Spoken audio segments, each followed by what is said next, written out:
Hi friends, అందరికీ నమస్కారం అండి. ఈరోజు ఈ వీడియోలో మన మొబైల్లో లేదంటే సిస్టంలో ఆధార్ కార్డును ఏ విధంగా డౌన్లోడ్ చేసుకుందాం అనేది వీడియోలో తెలుసుకుందామండి. వీడియోని పూర్తిగా చూడండి, కంప్లీట్ ఇన్ఫర్మేషన్ మీకు అర్థమవుతుంది, ఈజీగా తెలుసుకోవచ్చు.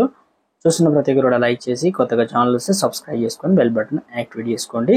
ఇక్కడ కనిపిస్తున్నటువంటి యూఐడి ఫస్ట్ మనకు ఆప్షన్ ఉంది కదా, దానిపైన వెబ్సైట్ పైన క్లిక్ చేయండి. క్లిక్ చేసిన వెంటనే మనకి ఇక్కడ కనిపిస్తూ ఉంటుంది. ఇంతకుముందు ఆప్షన్స్ అయితే రావడం జరిగింది, దానిలో తెలుగు లేదంటే ఇంగ్లీష్ మీ లాంగ్వేజ్ బట్టి కంఫర్ట్ని అయితే ఎంచుకోండి. నేను తెలుగు అయితే ఎంచుకున్నాను.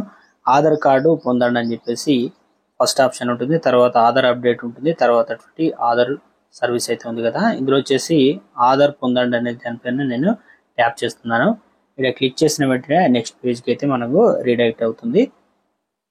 ఇందులో ఆధార్ కార్డు మనకి ఏం చేయాలి, ఆధార్ కార్డును డౌన్లోడ్ చేసుకోవాలని ఆప్షన్ వచ్చింది కదా, దీనిపైన నొక్కండి. అది ట్యాప్ చేసిన వెంటనే నెక్స్ట్ పేజ్కి మనకు తీసుకెళ్తుంది. ఇందులో మనకు కావాల్సింది ఆధార్ కార్డు డౌన్లోడ్ కాబట్టి ఇందులో అప్డేట్ కాదు, ఆధార్ కార్డు డౌన్లోడ్ ఆప్షన్ పైన ట్యాప్ చేశాను. ఇందులో మనము ఆధార్ కార్డ్ నెంబర్ ద్వారా మన ఆధార్ కార్డును అయితే డౌన్లోడ్ చేసుకోవచ్చు. లేదంటే ఎన్రోల్ నెంబర్ అంటే మన ఫింగర్ ప్రింట్స్ పెట్టి అవి తీసుకుంటారు కదా, అదొకటి. వర్చువల్గా కూడా ఐడి నెంబర్ ఉంటుంది, ఆ నెంబర్. ఈ మూడిట్లలో ఏదైనా ఒకదాన్ని ఎంట్రీ చేసి ఇక్కడ క్యాప్చా ఎంట్రీ చేసి సెండ్ ఓటీపీ చేసిన తర్వాత మన ఆధార్ కార్డుకు లింక్ అయినటువంటి మొబైల్ నెంబర్కు ఓటీపీ అయితే వస్తుంది. అది ఓటీపీ అయితే మనం ఎంటర్ చేయాల్సి అయితే ఉంటుంది. క్యాప్చా ఎంటర్ చేశాను, సెండ్ ఓటీపీ పైన ట్యాప్ చేస్తున్నాడండి. ట్యాప్ చేసిన వెంటనే మనకు OTP successful displayed Aadhaar card registered number అని అడుగుతుంది. దీనికైతే మనకు మెసేజ్ అయితే మనకు ఓటీపీ అయితే సెండ్ చేయాల్సి,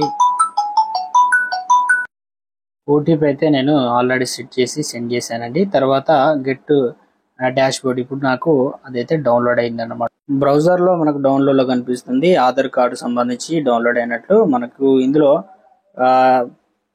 దిస్ ఫైల్ ఈజ్ ప్రొటెక్టెడ్ అంటే పాస్వర్డ్ అయితే అడుగుతుంది. ఆ కొంతమందికి సర్నేమ్ అంటే ఇంటి పేరు తర్వాత పేరు ఉంటుంది, మన పేరు.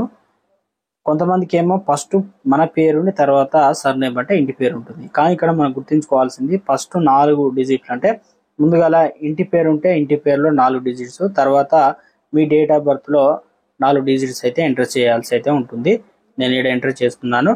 కొంతమందికి డేట్ ఆఫ్ బర్త్ మొత్తం డేటు ఉండకపోవచ్చు, అయినప్పటికీ కూడా 1996 1990 అలా ఉంటుంది కదా, ఫస్ట్ ఆ రకంగా ఎంటర్ చేయాల్సి అయితే ఉంటుంది. అవన్నీ కూడా క్యాప్చర్లు అయితే ఎంటర్ చేయాలి, స్పేస్ ఇవ్వకుండా. నేను ఎంటర్ చేశానండి. సో ఈ రకంగా అయితే చూపిస్తుంది, మనకు డీటెయిల్స్ అయితే రావడం జరిగింది. ఇవన్నీ డీటెయిల్స్ అయితే వచ్చాయండి అన్నమాట.